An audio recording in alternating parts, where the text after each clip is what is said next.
ഇന്ന് ഞാനുള്ളത് ഞങ്ങളുടെ ചിറ്റാർ വീട്ടിലാണ് കേട്ടോ. ഇവിടുന്ന് രാവിലെ എണീച്ച് തന്നെ നോക്കുമ്പോഴേ ഇതുപോലെ കൈതത്തോട്ടവും ഇതുപോലെ പ്രകൃതി മനോഹരമായ കാഴ്ചകളാണ് കാണുന്നത് കേട്ടോ. അങ്ങനെ ഈ കാഴ്ചകളൊക്കെ കണ്ട് ചായ കുടിച്ചിരിക്കുമ്പോഴാണ് ഒരു കാര്യം ഓർത്തത്. മുറ്റത്ത് കുറേ ചപ്പൊക്കെ നിൽക്കുന്നു, ഒന്ന് വെട്ടി തെളിച്ചാലോ എന്ന് ഓർത്തിട്ട് മമ്മട്ടി എടുത്ത് അങ്ങ് വെട്ടി തെളിക്കാൻ തുടങ്ങി. പണ്ടൊക്കെ ഇതുപോലെ പണി ചെയ്തിരുന്നെങ്കിലും ഇപ്പം കുറേ നാളുകൾക്ക് ശേഷമാണ് കേട്ടോ ഈ മൺവെട്ടി എടുത്ത് ഇങ്ങനെ വെട്ടുന്നത്. ഞാനിങ്ങനെ മൺവെട്ടി എടുത്ത് വെട്ടുന്നത് കണ്ടിട്ട് ഏട്ടായിക്ക് അതിശയം തോന്നിയിട്ടാവും ഏട്ടായി 2 വീഡിയോ ഒക്കെ എടുത്തു. അത് ഞങ്ങൾ ഇൻസ്റ്റാഗ്രാമിലൊക്കെ പോസ്റ്റ് ചെയ്തിട്ടുണ്ട്, അതും കോമഡി വീഡിയോ ആയിട്ടൊക്കെ കേട്ടോ.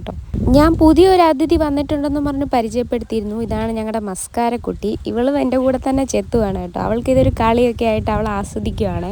അവൾ കുഞ്ഞാണ്, ഏകദേശം 1-2 മാസമൊക്കെ ആയിട്ടേ ഉള്ളൂ. അവൾക്ക് ഇതുവഴി കയറാനൊക്കെ പാടാണ്, അവൾ ആകുന്നത് നോക്കി കയറാനൊക്കെ. അങ്ങനെ ഞങ്ങൾ ഈ വൃത്തിയാക്കലൊക്കെ കഴിഞ്ഞതിന് ശേഷം ഇത് അടിച്ച് നനച്ചൊന്ന് കുളിക്കാൻ വേണ്ടി ആറ്റിലേക്ക് പോവാണ് കേട്ടോ. സാധാരണ ഞങ്ങൾ എപ്പോഴും സീതത്തോട്ട് ആറ്റിലാണ് പോകാറുള്ളത്. ഇവിടെ ഞങ്ങളുടെ ചിറ്റാറിലായതുകൊണ്ടാണ് ഇന്ന് ചിറ്റാർ ആറ്റിൽ പോകുന്നത്. ഇവിടെയൊക്കെ വെള്ളത്തിന് ക്ഷാമമുള്ളത് കൊണ്ടാണ് ഞങ്ങൾ ആറ്റിൽ പോയി കുളിക്കുന്നത്. പോകുന്ന വഴിക്കെല്ലാം നിങ്ങൾക്ക് കാണാൻ പറ്റും കൈതത്തോട്ടമാണ്. ഇവിടെ ഫുള്ള് കൈത കൃഷി വെച്ചിരിക്കുകയാണ്. നേരത്തെ ഇവിടെ മൊത്തം റബ്ബർ പ്ലാന്റേഷൻ ആയിരുന്നു കേട്ടോ. അതൊക്കെ ഇപ്പം വെട്ടി മാറ്റി മൊത്തം കൈത കൃഷിയാണ്.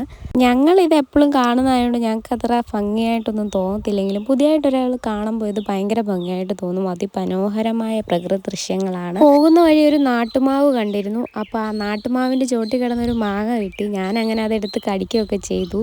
അങ്ങനെ ഏട്ടായോട് പറഞ്ഞു ഇതിന് നല്ല മധുരമാണ്. പക്ഷെ എനിക്ക് കിട്ടിയത് ഒരു പച്ചമാങ്ങ ആയിരുന്നു കേട്ടോ. നമുക്ക് ഇതുപോലെ മെയിൻ റോഡിൽ കൂടി ഒന്നും പോകണ്ട, അമ്പലത്തിൻ്റെ ഇതുവഴി ഒരു ഷോർട്ട് കട്ട് ഉണ്ട് കേട്ടോ, അതുവഴിയാണ് പോകേണ്ടത്. ഇവിടെയാണ് കഴിഞ്ഞ ദിവസം നമുക്ക് സപ്താഹവും ഉത്സവവും ഒക്കെ കഴിഞ്ഞിരുന്നത്. ഞാൻ അതിൻ്റെ വീഡിയോ ഒക്കെ ഇട്ടിരുന്നു, ഇവിടെയാണ് സദ്യ വിളമ്പിയതെന്നൊക്കെ പറഞ്ഞിട്ട്. ഇവിടെ ഒരു നവഗ്രഹ ക്ഷേത്രമുണ്ട്, അത് നമ്മുടെ പത്തനംതിട്ട ജില്ലയിൽ നമ്മുടെ ദേശത്ത് തന്നെ ഇങ്ങനെ ഒരു നവഗ്രഹ ക്ഷേത്രം വന്നത് തന്നെ നമുക്ക് വലിയൊരു ഭാഗ്യമാണ് കേട്ടോ. അങ്ങനെ ഈ കാഴ്ചകളും കൈതത്തോട്ടവും വാഴത്തോപ്പും എല്ലാം കണ്ടിങ്ങനെ പോകാൻ തന്നെ നല്ലൊരു രസമാണ് കേട്ടോ. ഇതൊക്കെ ആസ്വദിച്ചാണ് ഞങ്ങൾ കുളിക്കാൻ പോകുന്നത് കേട്ടോ. നടന്നു പോവുകയാണെങ്കിൽ ഒത്തിരി ദൂരമുണ്ട്, അതുകൊണ്ട് ഞാനും ഏട്ടായി സ്കൂട്ടിക്കാണ് ഈ പോയിക്കൊണ്ടിരിക്കുന്നത് കേട്ടോ. ഈ വീട് കണ്ടപ്പോൾ ഞാനും ഏട്ടായും പറഞ്ഞു നമ്മുടെ സ്വപ്നസുന്ദരമായ ഒരു വീട് പോലെ തന്നെയുണ്ട്, നമുക്കും ഇതുപോലൊരു വീടൊക്കെ വെക്കണം. എന്നാണെന്നൊന്നും അറിയത്തില്ല, എന്നാലും വെക്കണം എന്നൊക്കെ പറഞ്ഞ് ഇങ്ങനെ ആസ്വദിച്ച് ചിരിച്ചു പോവുകയാണ്. നമ്മുടെ ആഗ്രഹങ്ങളല്ലേ, നമുക്ക് പറയാമല്ലോ. അങ്ങനെ ആറ്റിലേക്ക് പോകേണ്ട ആ മെയിൻ റോഡിൽ കയറി കേട്ടോ. ഇത് എൻ്റെ വീട്ടിലേക്ക് പോകുന്ന സെയിം വഴി തന്നെയാണ്. നമ്മുടെ കണിക്കൊത്ത പൂത്തൊലഞ്ഞ് നിൽപ്പുണ്ട്. എല്ലായിടത്തും ഇതുപോലെ കണിക്കൊന്ന നേരത്തെ പൂത്തൊലഞ്ഞ് നിൽക്കുകയാണ് കേട്ടോ. ഇനി വിഷു ഒക്കെ ആകുമ്പോഴത്തേനും ഒന്നും കാണത്തില്ല, എല്ലാം പൊഴിഞ്ഞു പോകും. അപ്പോഴാണ് എല്ലാവരുടെയും മനസ്സിൽ ആ സങ്കടം. അതുകൊണ്ട് എല്ലാവരും നേരത്തെ തന്നെ ഈ പൂക്കളൊക്കെ എടുത്ത് വെച്ചിരിക്കുകയാണ്. പിന്നെ ഇവിടെ കള്ളിഷാപ്പൊക്കെ ഉണ്ട്. ഇത് പുതിയതായിട്ട് വന്നതാണ് കേട്ടോ. ഇതിൻ്റെ കുറേ ബ്രാഞ്ചസ് ഉണ്ട്. അപ്പോൾ ഇത് ചിറ്റാറിലോട്ട് പോകുന്നവർക്കും സീതത്തോട്ടിലോട്ട് പോകുന്നവർക്കും എളുപ്പം എന്നുള്ള ഒരു ഉദ്ദേശത്തിലാണ് അവിടെ വെച്ചിരിക്കുന്നത്. കാരണം ഏകദേശം 2 സൈഡിൽ നിന്നും വരുന്ന ആൾക്കാർക്ക് ഉപയോഗപ്പെടുന്നത് പോലെയാണ് ആ ഒരു ഷാപ്പ് വെച്ചിരിക്കുന്നത്. അവരവിടെ ചെന്ന് കഴിഞ്ഞാൽ മാത്രമേ ഫുഡൊക്കെ ഉണ്ടാക്കത്തുള്ളൂ കേട്ടോ. പിന്നെ അവിടെ എല്ലാ കള്ളും കിട്ടും, നല്ല വീര്യമുള്ള കള്ള് കിട്ടും, അതുപോലെ നമുക്ക് മുന്തിരിക്കള്ള്, അങ്ങനെ വെറൈറ്റി കള്ളുകളൊക്കെ കിട്ടും. ഞങ്ങൾ 2 പേരോട് ഒരു ദിവസം പോയി ഫുഡ് കഴിച്ചായിരുന്നേ.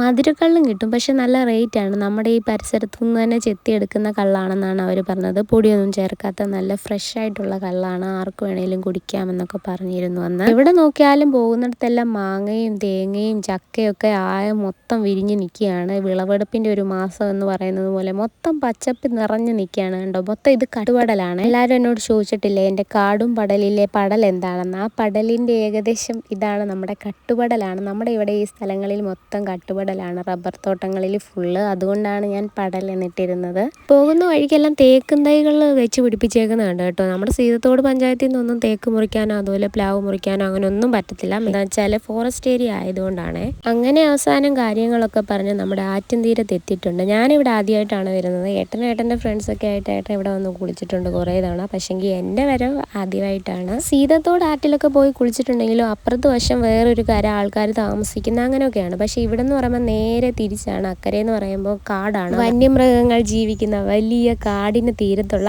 ആറ് തന്നെയാണിത്. അപ്പോൾ കാട്ടിലെ ആറെന്ന് വേണമെങ്കിൽ പറയാം. ഇതിന് മുകളിൽ വലിയൊരു ഡാമൊക്കെ സ്ഥിതി ചെയ്യുന്നുണ്ട് കേട്ടോ. പിന്നെ ഞാൻ ഇവിടെ കണ്ട മെയിൻ ഒരു പ്രത്യേകത എന്ന് വെച്ചാൽ ഫുൾ കല്ലാണ്. ഈ കല്ല് എന്താണെന്ന് ഞാൻ പറയാം. ഇത് നമ്മുടെ 2018 വെള്ളപ്പൊക്കമില്ലേ, ആ സമയത്ത് ഒഴുകി വന്നതാണ് ഈ കല്ലെല്ലാം. വലിയ ഉരുൾപൊട്ടലുകളും നമ്മുടെ മണിയാർ ഡാമൊക്കെ ഫുള്ളേ തകർന്നായിരുന്നു. ഈ കല്ലുകളൊക്കെ ഒഴുകി ചെന്നിട്ടാണ് നമ്മുടെ റാന്നി തിരുവല്ലയൊക്കെ ഫുൾ വെള്ളം കയറുന്ന ഇതുവഴിയൊക്കെ ചെന്ന വെള്ളമാണ് മെയിനായിട്ട്. അങ്ങനെ വെള്ളം കണ്ട് ഞാൻ ഡ്രസ്സ് പോലും മാറില്ല, നേരെ വെള്ളത്തിലേക്ക് ഇറങ്ങി. ഭയങ്കര തണുപ്പായിരുന്നു കേട്ടോ. ആക്രാന്തം കൊണ്ടാണ്, കാരണം ഭയങ്കര ചൂടടിച്ചാണ് നമ്മൾ വണ്ടിയിൽ വന്നത്. അതുപോലെ നമ്മൾ പണിയെടുക്കുകയും ചെയ്തായിരുന്നു. അപ്പം മെയിൻ ഉദ്ദേശം എന്താണെന്ന് വെച്ചാൽ ദേഹം തണുപ്പിക്കുക എന്നുള്ളൊരൊറ്റ കാരണത്താൽ ഞാൻ വേഗം അങ്ങ് ഇറങ്ങി. എന്നാലും ഭയങ്കര നമുക്ക് ആദ്യമേ വെള്ളത്തിലോട്ട് ഇറങ്ങുമ്പോഴും നമ്മൾ തണുപ്പ് ദേഹത്തോട്ട് വീഴുമ്പോഴൊക്കെ ഒരു പ്രത്യേകതരം ഒരിതല്ലേ.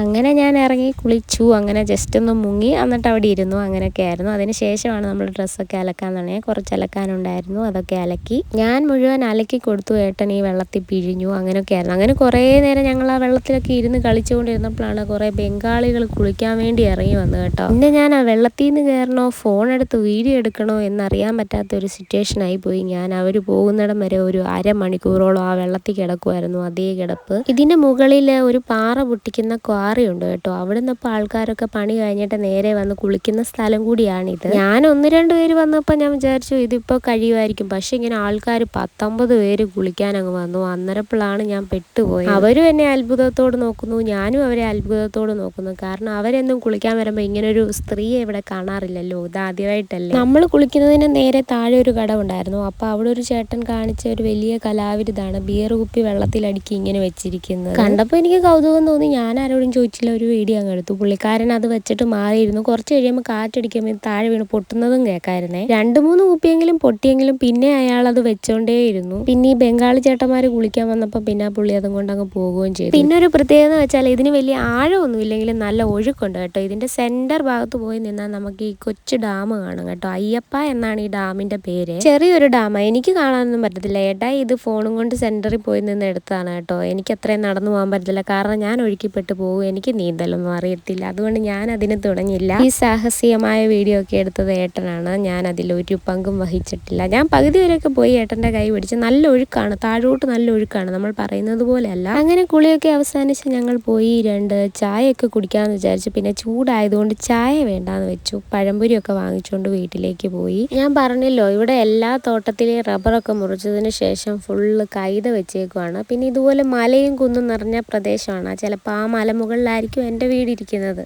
നമ്മളിപ്പോൾ ചായയ്ക്ക് വേണ്ടി കടിയൊക്കെ വാങ്ങിച്ച് ആ കടയുടെ തൊട്ട് ഫ്രണ്ടിലാണ് ഡെൽറ്റ എന്ന് പറഞ്ഞ വലിയൊരു ക്വാറി സ്ഥിതി ചെയ്യുന്നത് കേട്ടോ. അങ്ങനെ വീട്ടിലേക്ക് പോകുന്ന വഴിയാണ്. ഇത്രയും വെയിലാണെങ്കിലും ഇവിടൊക്കെ ആൾക്കാരെന്നും പണി ചെയ്യുന്നുണ്ട്. കുറച്ചിടത്തൊക്കെ കൈതച്ചൊക്കെ ആയിട്ടുണ്ട്, കുറച്ചിടത്ത് പുതിയത് വെക്കുന്നു, കുറച്ചിടത്ത് ഇവർ പൈനാപ്പിളിനുള്ള മരുന്ന് അടിക്കുന്നു. അങ്ങനെയൊക്കെ ഈ പണികൾ ഈ വെയിലത്ത് നടന്നുകൊണ്ടിരിക്കുക കേട്ടോ. അവർക്ക് വെറുതെ ഇരിക്കാനൊന്നും പറ്റത്തില്ല. ബംഗാളികളാണോ എന്തോ എനിക്കറിയത്തില്ല. അപ്പോൾ ഇന്നത്തെ കാഴ്ചകളൊക്കെ ഇത്രയേ ഉള്ളൂ ഗൈസ്. ഇനി പുതിയൊരു വീഡിയോ ആയിട്ട് ഞാൻ വരുന്നതായിരിക്കും. ബൈ ബൈ, സൂര്യ. അപ്പോൾ ചാനൽ സബ്സ്ക്രൈബ് ചെയ്യാൻ മറക്കല്ലേ.